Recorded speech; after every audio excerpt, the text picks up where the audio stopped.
सुप्रभात विद्यार्थियों। मैं सुजन कुमार कुंडू आपके समक्ष फिर से एक बार उपस्थित हुआ हूँ। आज जो मैं आप लोगों को पाठ पढ़ाऊँगा वह है जंगल और जनकपुर। पिछले दिन मैं आप लोगों को अवधपुर में राम पढ़ाया था, शब्दार्थ और प्रश्नोत्तर भी दिया था। बहुत कम छोटे छोटे प्रश्नोत्तर हैं दिया था। आप लोग उसे कॉपी में शब्दार्थ और प्रश्नोत्तर को लिख लिए होंगे, याद भी कर लिए होंगे, मुझे विश्वास है। अब आज मैं आप लोगों को जंगल और जनकपुर पढ़ाऊंगा। इसे पढ़ाने के बाद कल मैं इसका क्वेश्चन आंसर दूंगा। उसके बाद दोनों पाठ का अर्थात अवधपुर में राम और जंगल और जनकपुरी दोनों पाठ का एक साथ मैं सीटी एग्ज़ाम और रिवीजन वर्कशीट लूँगा। ओके, तो आज मैं जंगल और जनकपुर बाल राम कथा पाठ से उसका सारांश मैं बोल रहा हूँ। ध्यान पूर्वक आप लोग सुनिएगा।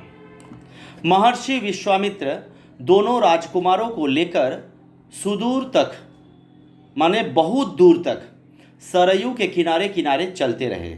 शाम होने पर सरयू नदी के तट पर ऋषि विश्वामित्र और दोनों राजकुमार विश्राम करने लगे। उन्होंने उन दोनों राजकुमारों को बला अति बला नाम की विद्याएं सिखाई। बला अति बला ये नाम है, एक तरह का विद्या है, जादुई विद्या। सुबह उन्होंने यात्रा शुरू की।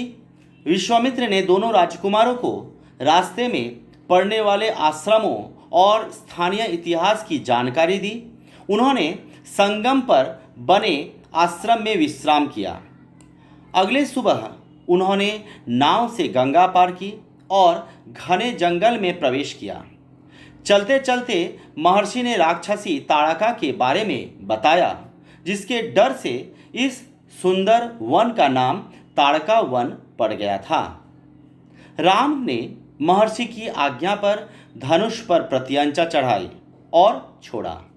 ताड़का क्रोध से भरी राम के पास दौड़ी दौड़ी आई। राम ने उस पर बाण चलाया और ताड़का वहीं ढेर हो गई अर्थात मारी गई।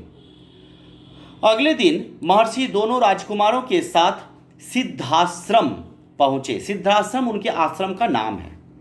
पहुँचते ही महर्षि यज्ञ की तैयारी में लग गए। आश्रम की रक्षा की जिम्मेदारी उन्होंने राम और लक्ष्मण को सौंप दी। दोनों राजकुमारों ने यज्ञ पूरा होने तक न सोने का निर्णय लिया। अनुष्ठान के अंतिम दिन सुबाहु और मारीच, ये दोनों नाम हैं, ने राक्षसों के दल बल के साथ आश्रम पर धावा बोल दिया। राम का बाण मारीच को लगा और वह मूर्छित हो गया। मूर्छित मतलब बेहोश, ठीक है, और समुद्र किनारे जा गिरा। राम का दूसरा बाण सुबाहु को लगा और उसके प्राण निकल गए। राम ने धनुष उठाकर मारीच को निशाना बनाया।